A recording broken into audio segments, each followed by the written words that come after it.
హైదరాబాద్ చుట్టూ ఉన్న outer ring road మీద తిరిగేటోళ్ళు మీ ప్రయాణం ఖర్చులు కాసింత పెరుగుతాయట. ప్రయాణికుల తోలొల్చేతానికి ఓఆర్ఆర్ మీద టోల్ రేట్లు పెంచిండ్రట. అవేంటియో ఎంత పెంచిండ్రో చూద్దాంపా. రింగు రోడ్ ఎక్కితే అటు పక్కనున్నోళ్ళు ఇటు పక్కకొచ్చుడు ఈజీ అవుతున్నది. పట్నం నడిమిట్ల నుంచి సిగ్నల్లల్లా ఆగి ఆగి పోవుకుంటా చిరాకు పడుడు కంటే రింగు రోడ్ ఎక్కితే రువ్వడిగా పోవచ్చు.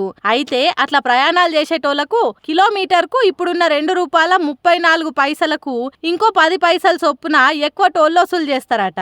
అంటే ₹2.44 అన్నట్టు. అన్ని బండ్లు, కార్లకు, జీపులకు, బస్సులకు ఒక్క తీరు కాకుండా ఏరేరు రేట్లుంటాయట.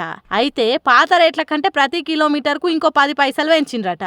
ఏప్రిల్ 1వ తారీఖు నుంచి ముక్కు విండి వసూలు చేస్తారట ఈ కొత్త రేట్లను. 10 కిలోమీటర్లు తిరిగితే ఇంతకు ముందు కట్టిన టోల్ కంటే ఇప్పుడు ఇంకో రూపాయి ఎక్కువ కట్టాల్సిందేనట.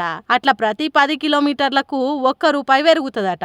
మరి ఓఆర్ఆర్ టోల్ వసూలు చేస్తున్నలకు పైసలు సరిపోతలేవో లేకుంటే రోడ్లను ఎప్పటికప్పుడు రిపేర్ చేసి నూనె పడితే ఎత్తుకునేటట్టు మంచిగా ఉంచుతున్నందుకో తెలియదు గాని కొత్త రేట్లతోని ఆదాయం పెంచుకునే ఉపాయం చేస్తున్నారు వసూలు చేసే కంపెనీలు.